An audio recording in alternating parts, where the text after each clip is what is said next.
karakter dan sifat utama Rasulullah SAW dalam kehidupan.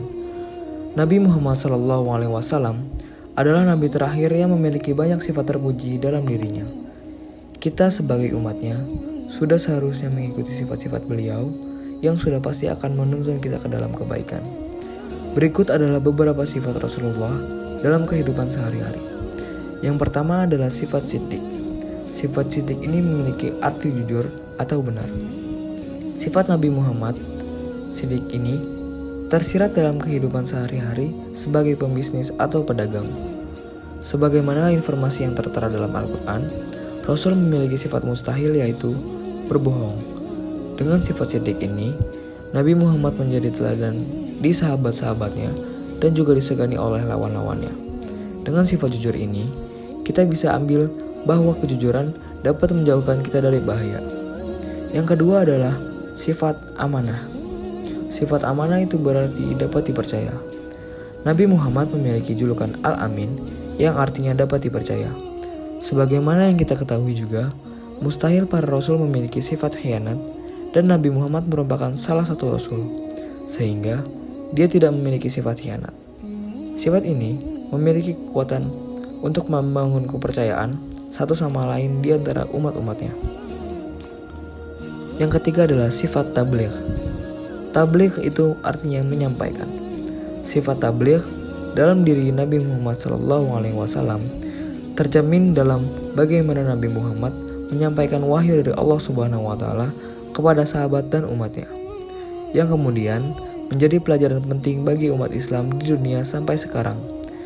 Nabi Muhammad tidak menyembunyikan apapun sehubungan dengan petunjuk yang disampaikan oleh Allah Subhanahu wa Ta'ala hanya untuk kepentingan pribadi.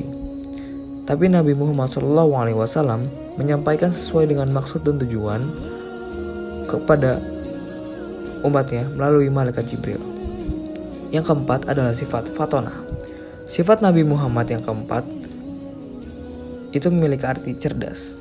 Nabi Muhammad memiliki sifat fatonah yang maksudnya adalah ialah adalah seorang yang dapat menggunakan kecerdasannya. Nabi Muhammad memaksimalkan kemampuan intelektualnya untuk melakukan dakwah dan berdagang. Teladan Rasulullah ketika usia muda. Lalu, pada poin kedua ini kita akan membahas tentang masa remaja Rasulullah SAW yang memiliki banyak pelajaran di dalamnya, mulai dari beliau usia 11 tahun hingga 25 tahun. Rasulullah SAW mengalami beberapa peristiwa bagi setiap remaja yang mau meneladaninya. Yang pertama adalah pengalaman berniaga. Pada masa kecil, beliau sudah terbiasa mandiri untuk membantu pamannya yaitu Abu Thalib dengan cara mengembalakan kambing pada penduduk Mekah. Menginjak usia remaja, pada usia 12 tahun, beliau memiliki pengalaman berdagang dengan pamannya ke luar negeri. Dari pengalaman Rasulullah ini, bukan saja mengajarkan kemandirian, tapi juga bisnis dan latihan produktif sejak remaja. Selain itu, beliau juga belajar menjalin komunikasi dengan baik, membangun jaringan, serta pengalaman geografis yang sangat berharga. Pengalaman ini berkembang di kemudian hari saat diutus menjadi nabi dalam menjalankan roda dakwah. Kedua, pengalaman militer. Saat Rasulullah SAW berumur 20 tahun, pada peristiwa perang Fijar antara Bani Kinnah dan Bani Qais di Mekah yang terjadi pada bulan-bulan yang dimuliakan. Di situ Rasulullah ikut berperang dengan paman-pamannya dengan menggunakan senjata panah. Pengalaman militer ini sangat berharga bagi remaja seusia beliau. Tidak heran, pada saat di Madinah nanti, beliau sangat piawai dalam menangani urusan-urusan kemiliteran. Ketiga, adalah pengalaman diplomasi. Di tahun yang sama, pasca kembali dari perang Fijar, terjadi perjanjian yang menambah pengalaman Nabi Muhammad dalam masalah diplomasi dan negosiasi di kediaman Abdullah bin Ja'ad. Perjanjian itu diabadikan dengan nama Hilfu al-Fudul. Saking terkesannya Nabi, sampai beliau berkomentar, perjanjian itu lebih aku sukai daripada unta merah. Dan sekiranya aku diundang pada momen yang sama pada saat hari ini, tentu aku akan memenuhinya. Pengalaman tersebut tidak hanya membuat beliau berpengalaman dalam urusan diplomasi. Di lain hal, Pernyataan beliau yang respek dengan perjanjian tersebut menandakan beliau lebih suka cara yang damai dan persuasif untuk memecahkan problem daripada dengan cara kekerasan. Yang keempat adalah pengalaman bisnis yang lebih intensif. Pada usia 25 tahun, beliau diamanani Khadijah untuk mendagangkan dagangannya ke negeri Syam. Khadijah merasa yakin kepada beliau karena di Mekah ia dikenal sebagai pemuda yang amanah dan jujur dalam berbicara. Kedua modal itulah yang membuatnya mendapat keuntungan yang luar biasa melebihi orang-orang biasanya.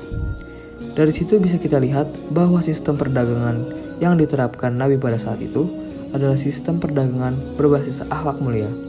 Di samping itu, Al-Hafidz Ibnu Katsir dalam Al-Bidayah menjelaskan rahasia kesuksesan Nabi dalam berdagang.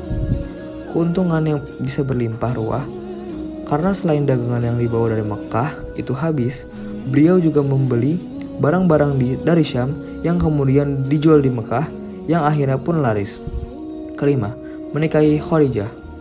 Di usianya yang ke-25 tahun, beliau menikah dengan Khadijah. Uniknya, beliaulah yang dilamar oleh Khadijah. Kalau kita hubungkan pada kehidupan sekarang, siapa yang tidak tertarik dengan pemuda yang berakhlak mulia, tampan, kuat, mandiri, memiliki pengalaman yang banyak di masa mudanya, dan pedagang sukses? Tentu siapa saja pun mau untuk menerimanya. Saat itu, mahar yang diberikan Rasulullah menurut Ibnu Hisham sebagaimana dinukil oleh Ibnu Katsir adalah sebanyak 20 unta.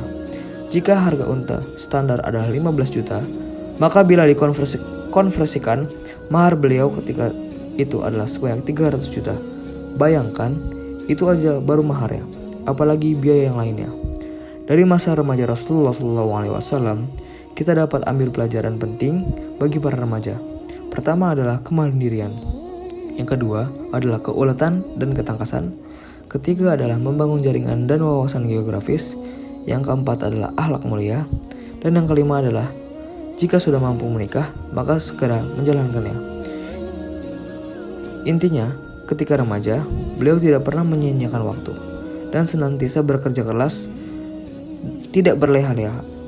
Pada akhirnya, Nabi adalah sebaik-baik contoh bagi remaja yang ingin menggapai kesuksesan di dunia dan di akhirat. Rahasianya adalah beliau selalu berada di atas koridor akhlak yang agung. Beliau mampu mengharmonikan secara baik antara interaksi dengan Allah Subhanahu wa taala dengan manusia dalam bingkai akhlak mulia.